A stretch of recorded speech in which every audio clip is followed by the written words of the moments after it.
ሁለተኛው ነጥባችን ደግሞ ልጆቻችንን ሰው ፊት አንውቀስ፣ አንቆጣ፣ አንቅጣ።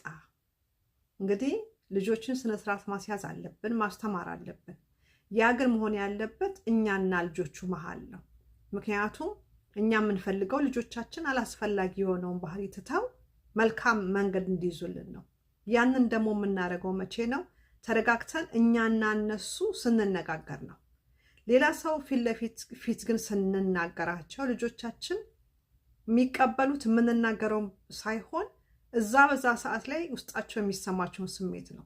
ምክንያቱም ሰው ፊት ስንናገራቸው ወይ ስንቀጣቸው ስሜታቸው በጣም ነው የሚነካው። ምክንያቱም ሰው ፊት እንዳነሱ ይሰማቸዋል። ስለ እነሱ የምንናገረው ነገር እነሱነታቸው ደስ እንዳይላቸው ያደርገዋል። ስሜታቸውን ይነካዋል ብቻ ሳይሆን ያፍራሉ፣ ይሳቀቃሉ። ስለዚህ እንጠንቀቅ።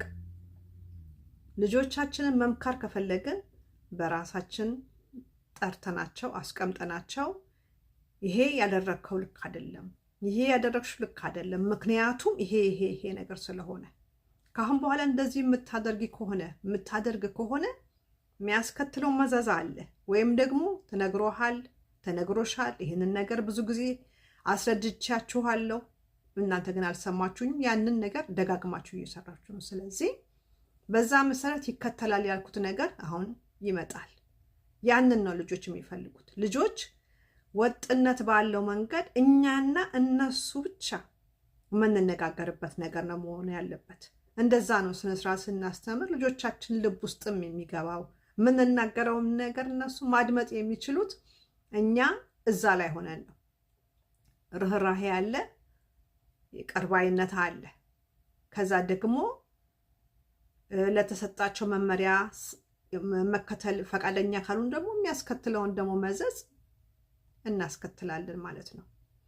ሰው መሀላችን መግባት የለበትም። ሰው ፊት ልጆቻችንን መናገር የለብንም። ምክንያቱም ቅድም እንዳልኩት ልጆች እንዲያፍሩ እንዲሳቀቁ ስላደረግናቸው ባህሪያቸው ይስተካከላል ማለት አይደለም። እንዲያውም እንደዛ አድርገን ሰው ፊት ስናሳንሳቸው መተው እንዲፈልጉ የምንፈልገውን ባህሪ ጭራሽ አጥብቀው እልህ ውስጥ ይገቡብናል። ስለዚህ እንጠንቀቅ።